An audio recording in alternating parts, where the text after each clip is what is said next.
Sir, మాజీ మంత్రులు, AP హ్మ్. మాజీ మంత్రులు ఇప్పుడు చిక్కుల్లో ఉన్నారు.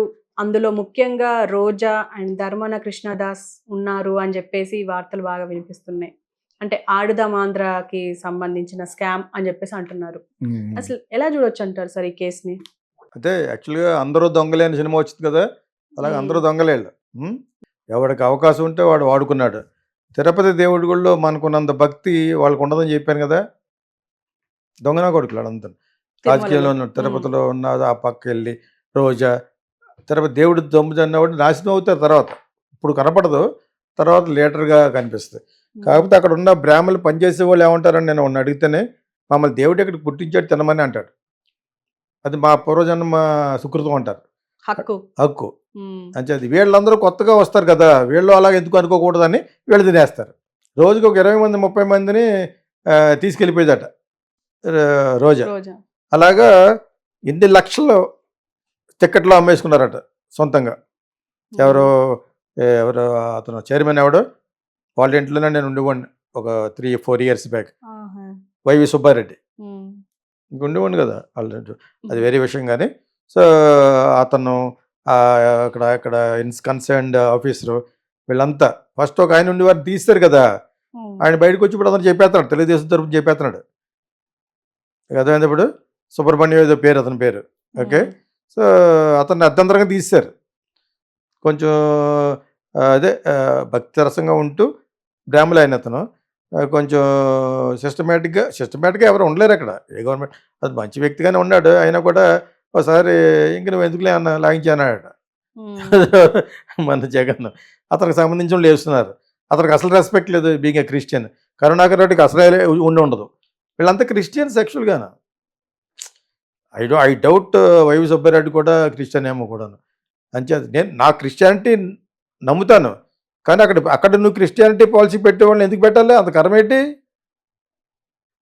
ప్రశస్తమైన హిందూ ధర్మాన్ని పాటించి ఒక మంచి రికార్డ్ ఉన్న వాళ్ళని పెట్టాలి గానీ, ఇప్పుడు హ్మ్. కూడా టీవీ5 వాళ్ళు ఎవరికి ఇస్తున్నాడట. టీవీ5 రాయుడికేదో ఇవ్వడానికి ప్రయత్నిస్తున్నారు. హుహు. అదే చంద్రబాబు నాయుడు ఆల్రెడీ రాసేసినట్టున్నాడు. ఎందుకంటే ఆళ్ళ తరపున మరికి క్యాంపెయిన్ చేసిన ఎల్లో మీడియాలో అతను నంబర్ 1 అది. హ్మ్. టీవీ5, టీవీ5, టీవీ9, టీవీ9 కాదు. టీవీ5, మహా టీవీ, ఇంకేంటంటే ఈటీవీ కదా! ఏబిఎన్ అమ్మడి అసలేంది మర్చిపోయాం. హ్మ్. వీళ్ళంతా 4 స్తంభాల ఆటలాగనమాట. ఎవరికి చంద్రబాబు నాయుడుకి. సో, హ్మ్. ఇప్పుడేంటంటే ఆ టీవీ5 ఆయనకి ఇవ్వాలని. అతను పర్సనల్‌గా నాకు తెలుసు. నా సినిమాకి కన్సెషన్ కూడా ఇచ్చాడు యాడ్స్‌లో. హ్మ్. టీవీ9 ఇచ్చింది. సాక్షి ఇచ్చింది. I'm a good film maker. నాకేమిస్తారేమో అంటే అప్పుడు రవిప్రకాష్ ఇంకా అక్కడ ఉన్నాడు. నా యాడ్‌లకి కన్సెషన్ ఇమ్మని చెప్పాను. 'కాఫీ బార్' సినిమాకి ఇచ్చారు. అందరూ ఇచ్చారు. హుహు. సో, అది వేరే విషయం. అది మనం అడిగే విధానంలో ఉంటది.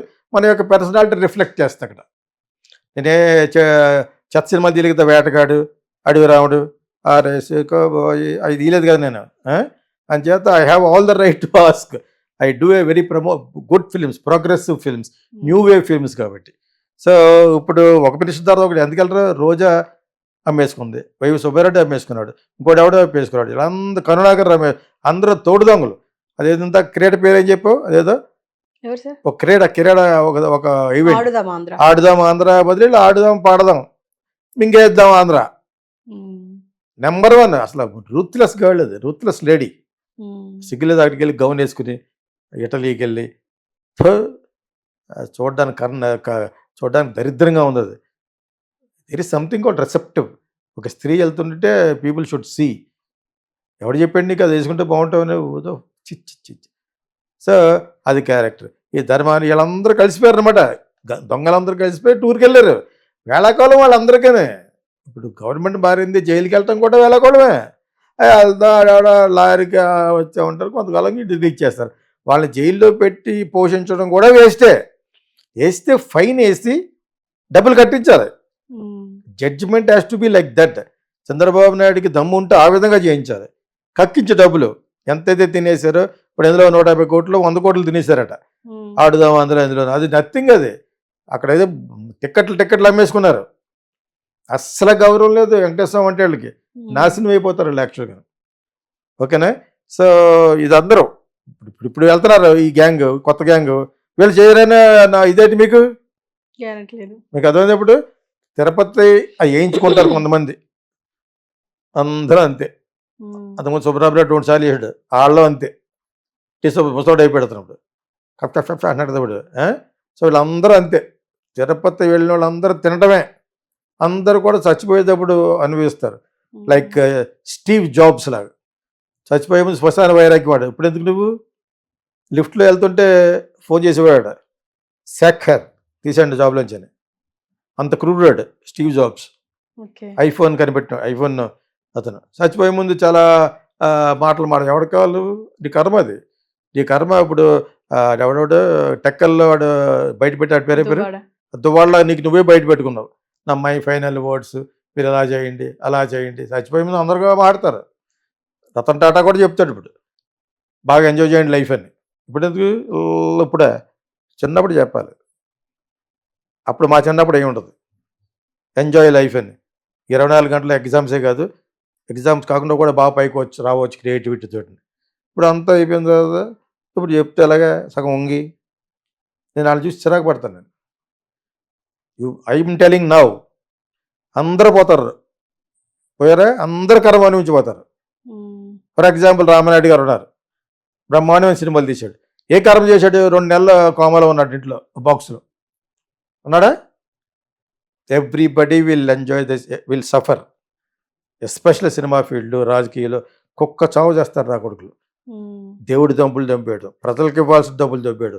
ఈ క్రిస్టియన్స్ ఎటువంటి వాళ్ళు ఉన్న వీడియోస్కి ఇస్తా అని చెప్పి అక్కడి నుంచి పట్టుకొస్తారు, ఏంటి కొన్ని 100 కోట్లు మిషనరీస్. వాళ్ళకు ఒక ధర్మం ఏంటంటే 10% ఇచ్చేసి 90% దొబ్బేయించాడు. వాళ్ళకి కనిపెట్టిన సిద్ధాంతం ఇది.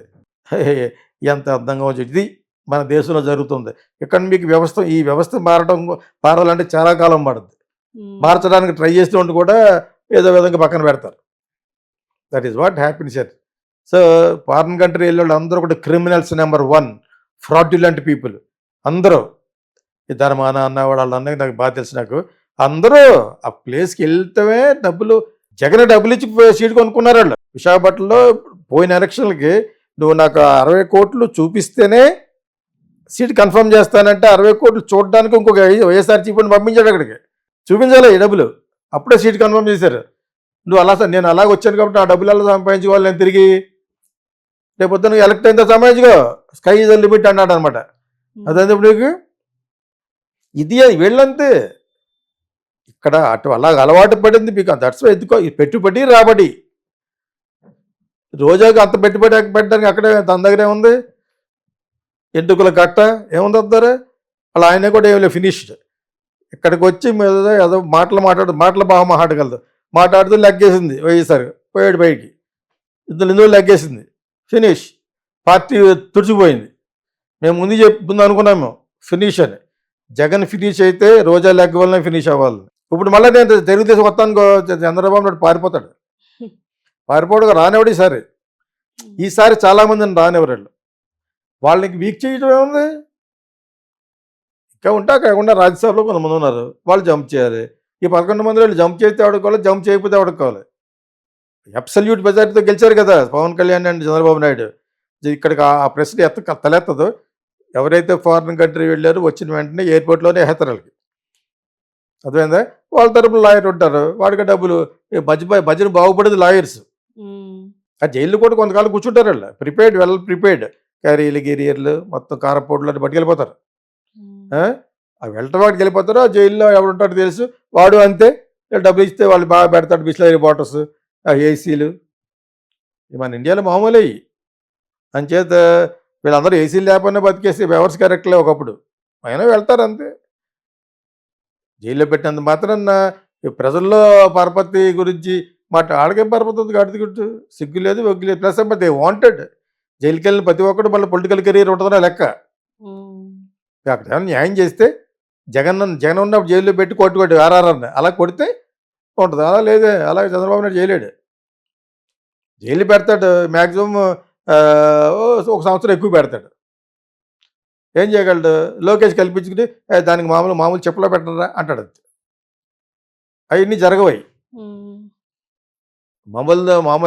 మిగతా ఖైదీలాగా ట్రీట్ చేయమని ఉంది. అదేదో కొంచెం ఎగ్జామ్షన్ ఒకటి ఉంది పొలిటికల్గా ఓకే. వీళ్ళు పొలిటికల్ టెర్రరిస్టులు, వీళ్ళు ఫైనాన్షియల్ టెర్రరిస్టులు. ఏం చేయగలరు? ఎంత చేయగలరు? కొన్ని వందల కోట్ల బినామీల పేరు మీద ఉంటుంది. ఇప్పుడు సేమ్ బొచ్చాకు ఉంటుంది, రోజాకు ఉంటుంది. వీళ్ళు ఫిట్ ఫర్ నథింగ్ ఫెలోస్. వీళ్ళు ఈడ్చిదంతే ఏగాని ఉండదు అనే టైప్ అమ్మాయి. ఉమ్, ఆవిడ ఇప్పుడు లెక్క పెడితే బోళ్ళంత పేర్ల మీద ఉంటుంది. పెద్ద రౌడీ బ్యాక్గ్రౌండ్ అది. ఉమ్, అదే మీకు నేను ఎందుకు చెప్తాను, ఇంత విచ్చలవిడికి ఎందుకు చెప్తానంటే క్రిమినల్స్ దీన్ని అరికట్టలేరు. ఇప్పుడు ఉన్న వాళ్ళు కూడా అలా చేస్తారు, చూస్తూ ఉండండి. ఓకే. ఒక పవన్ కళ్యాణ్ తప్ప. పవన్ కళ్యాణ్ ఎందుకు చేయడంటే పవన్ కళ్యాణ్ చాలా ఉన్నాడు, కొంచెం ఇంకా కొత్త పాలిటీషియన్ కాబట్టి. రైట్. మీకు అర్థమైందా? This is what is going to happen. Okay sir, thank you.